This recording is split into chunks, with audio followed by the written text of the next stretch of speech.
সংবাদ সবাইকে স্বাগত জানাচ্ছি। আমি ফিরোজ তোহা। শুরুতে সংবাদ শিরোনাম জানিয়ে দেব এই মুহূর্তে হাতে পাওয়া সর্বশেষ গুরুত্বপূর্ণ আপডেট। আন্তর্জাতিক সংবাদ। ইরান ইসরায়েল ফিলিস্তিনি ত্রিমুখী যুদ্ধ চলছে। শুরুতেই থাকছে 46,000 কোম্পানি বন্ধ, পতনের মুখে ইসরায়েল। ইসরায়েলের প্রধানমন্ত্রী বেঞ্জামিন নেতানিয়াহু সরকারের একটি পতনশীল সরকার হিসেবে উল্লেখ করেছে দেশটির হিব্রু ভাষার সংবাদ মাধ্যম মারিফ। গণমাধ্যমটি জানিয়েছে গাজায় আগ্রাসন চালাতে গিয়ে ইসরায়েলের অর্থনীতিতে ধ্বংসাত্মক প্রভাব পড়েছে এবং অধিকৃত অঞ্চলে 46,000 ইসরায়েলি কোম্পানি বন্ধ হয়ে গেছে। প্রিয় দর্শক, আল্লাহর গজব শুরু হয়ে গেছে ইসরায়েলের উপর। একের পর এক তাদের বড় বড় কোম্পানি বন্ধ হয়ে যাচ্ছে। এবারে জানাবো খান ইউনিসে ইসরায়েলি গণহত্যা, মুখ খুললেন জাতিসংঘের মহাসচিব। গাজা উপত্যকার খান ইউনিসে আল মাওসি এলাকাকে বাস্তুচ্যুত ফিলিস্তিনিদের জন্য একটি মানবিক অঞ্চল মনোনীত করা হয়েছিল। তবে সেখানেই শনিবার বিমান হামলার মাধ্যমে গণহত্যা চালিয়েছে ইসরায়েলি বাহিনী। সেখানে 90 জনকে নিহত এবং 3 শতাধিক ব্যক্তিকে আহত করেছে ইহুদিবাদী ইসরায়েলি সেনারা।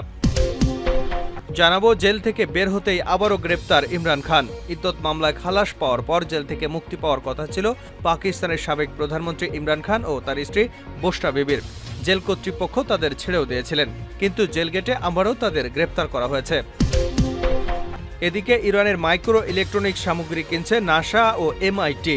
মার্কিন গবেষণা সংস্থা নাসা এমআইটি বিশ্ববিদ্যালয় ইরানে উৎপাদিত মাইক্রো ইলেকট্রনিক্স সামগ্রী কিনছে বলে খবর দিয়েছে ইরানের ন্যাশনাল মাইক্রো ইলেকট্রনিক্স প্রোগ্রামের ভাইস প্রেসিডেন্ট নিমা আরজমান্দি।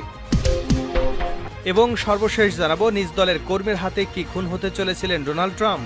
যুক্তরাষ্ট্রের প্রেসিডেন্ট নির্বাচন 5 নভেম্বর, হাতে আছে মাত্র 3 মাস।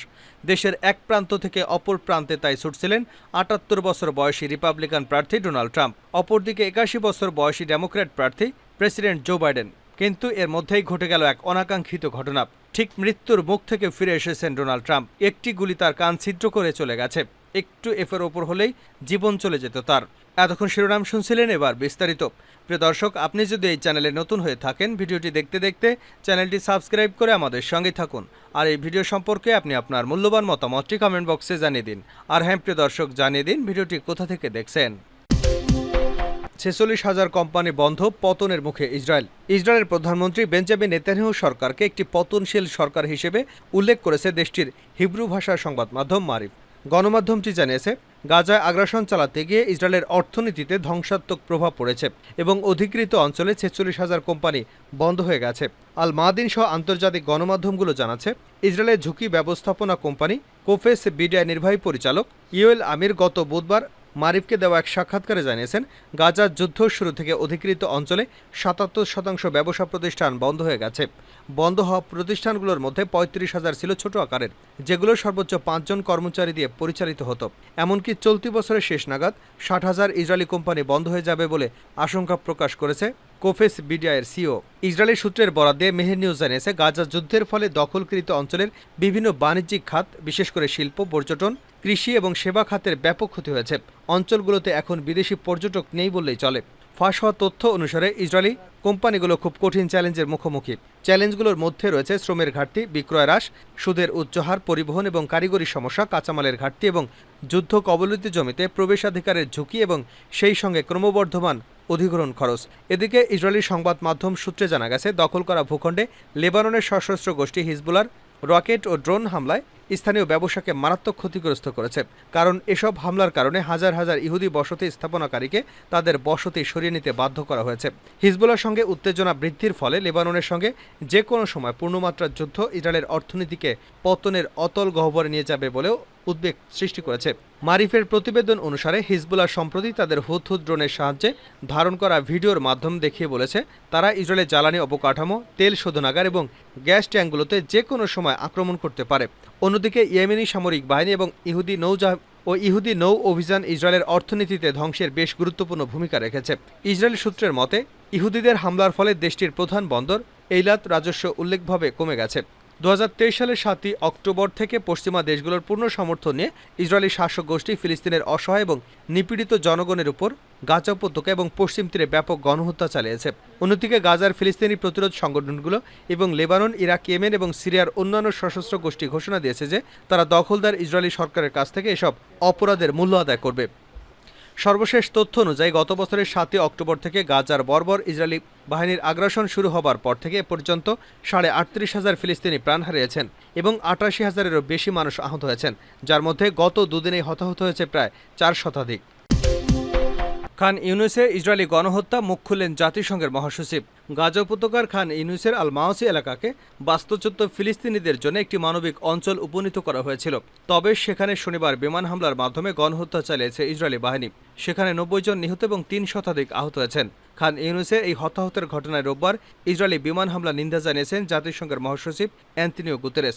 গাজার কোথাও এখন নিরাপদ নয়, বিষয়টি স্পষ্ট করে এক বিবৃতিতে গুতেরেস বলেন, বাস্তুচ্যুত নিরীহ ফিলিস্তিনিদের অবস্থান সহ একটি ঘনবসতিপূর্ণ মানবিক এলাকায় ইসরায়েলি হামলায় বড় ধরনের হতাহতের ঘটনায় বিশ্ববাসী এবং আমি মর্মাহত এবং দুঃখিত।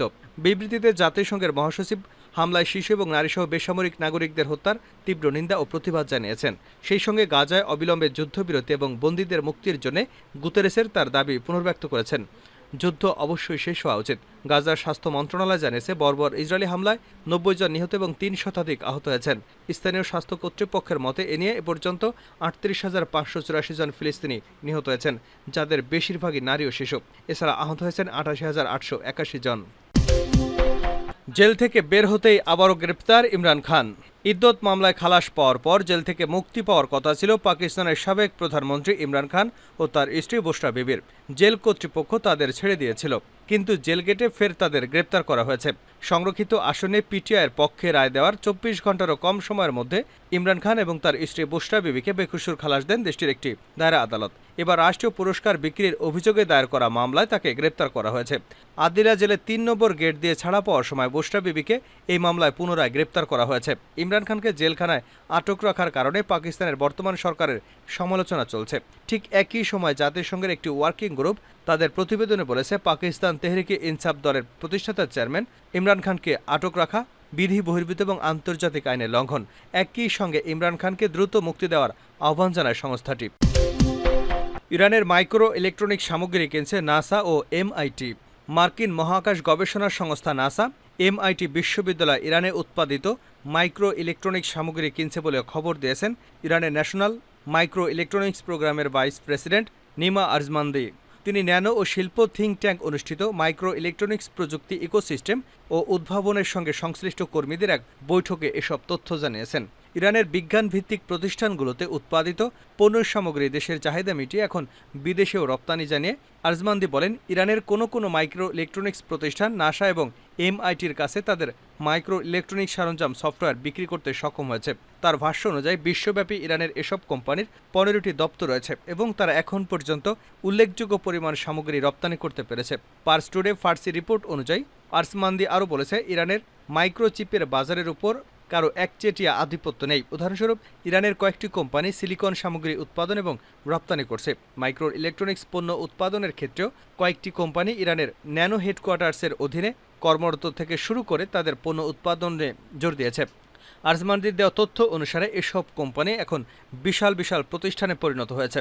ইরানের ন্যাশনাল মাইক্রো ইলেকট্রনিক্স প্রোগ্রামের ভাইস প্রেসিডেন্ট পিশরা নামের এক ন্যাশনাল চিপ ডিজাইনার সেন্টার চালুর কথা উল্লেখ করেছেন। তিনি বলেন, এই কেন্দ্রটি মাইক্রোচিপ ডিজাইনে বিদ্যমান সমস্যার সমাধানের লক্ষ্যে তৈরি করা হয়েছে এবং এটি একটি জাতীয় প্রতিষ্ঠান যা ইরানের প্রত্যেকে ব্যবহার করতে পারবে। এটি কোনো বিশেষ অধ্যাপক বা বিশ্ববিদ্যালয়ের একচেটিয়া অধিকারভুক্ত নয় বলেও জানিয়েছেন তিনি। আরজামান্দি বলেন, পিশরার ন্যাশনাল চিপ ডিজাইন সেন্টারে চিপ ডিজাইনের জন্য প্রয়োজনীয় অবকাঠামো রয়েছে এবং এটি মাইক্রোচিপ ডিজাইন করতে এবং পণ্যের চূড়ান্ত পরীক্ষা করতে সহায়তা করে। নিজ দলের কর্মীর হাতেই কি খুন হতে চলেছিলেন ট্রাম্প? যুক্তরাষ্ট্রের প্রেসিডেন্ট নির্বাচন আগামী 5ই নভেম্বর। হাতে আছে মাত্র 3 মাস। দেশের এক প্রান্ত থেকে অপর প্রান্তে তাই ছুটছিলেন 78 বছর বয়সী রিপাবলিকান প্রার্থী ডোনাল্ড ট্রাম্প। অপরদিকে 81 বছর বয়সী ডেমোক্র্যাট প্রার্থী প্রেসিডেন্ট জো বাইডেন। কিন্তু এর মধ্যেই ঘটে গেল অনাকাঙ্ক্ষিত ঘটনা। ডেমোক্র্যাট অধ্যুষিত পেনসিলভেনিয়ায় ঘটে সাবেক প্রেসিডেন্ট ডোনাল্ড ট্রাম্পকে লক্ষ্য করে গুলির ঘটনা।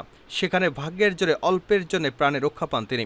বাটলার এলাকা মঞ্চে দাঁড়িয়ে ট্রাম্প যখন বলিষ্ঠ কণ্ঠে সমর্থকদের মনে আশা জাগাচ্ছিলেন, ঠিক তখনই একটি গুলি তার কানের পাশ দিয়ে ফুটো করে চলে গেছে। সিক্রেট সার্ভিস এজেন্টের আহ্বানে সাড়া দিয়ে তাৎক্ষণিকভাবে সেখানে বসে পড়েন ডোনাল্ড ট্রাম্প। পরপর মুহুর্মুহু গুলির শব্দ। সিক্রেট সার্ভিস এজেন্টদের দ্রুত তৎপরতায় ব্যর্থ হয় ট্রাম্পকে হত্যা চেষ্টা। স্ট্রেস থেকে 200 মিটারের কাছে একটি স্থাপনা ছাদে গুলি করে হত্যা করা হয় বন্দুকধারীকে। তার নাম, পরিচয় এবং মোটিভ জানতে তদন্তে নেমে পড়ে কেন্দ্রীয় গোয়েন্দা সংস্থা FBI। কয়েক ঘন্টার মধ্যেই FBI জানায় ট্রাম্পের স্টেজের খুব কাছাকাছি বন্দুক নিয়ে উৎপেতে থাকা ওই যুবকের নাম থমাস ম্যাথিউ ক্রুকস, বয়স মাত্র 20 বছর। ট্রাম্পের সভাস্থল থেকে তার বাড়ির দূরত্ব মাত্র 35 কিলোমিটার। পেনসিলভেনিয়ার বেথেল পার্কে তার বাস।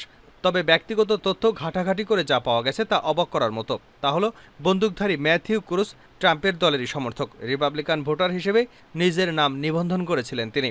যদিও 2021 সালে ডেমোক্র্যাট সমর্থিত একটি গ্রুপকে ম্যাথিউ ক্রুকস দান করেছিলেন সামান্য কিছু অর্থ। গোয়েন্দারা এখন খতিয়ে দেখছে সাবেক প্রেসিডেন্টকে হত্যার চেষ্টায় ম্যাথিউ ক্রুকস একা ছিলেন নাকি পেছনে কলকাঠি নাড়ছেন অন্য কেউ।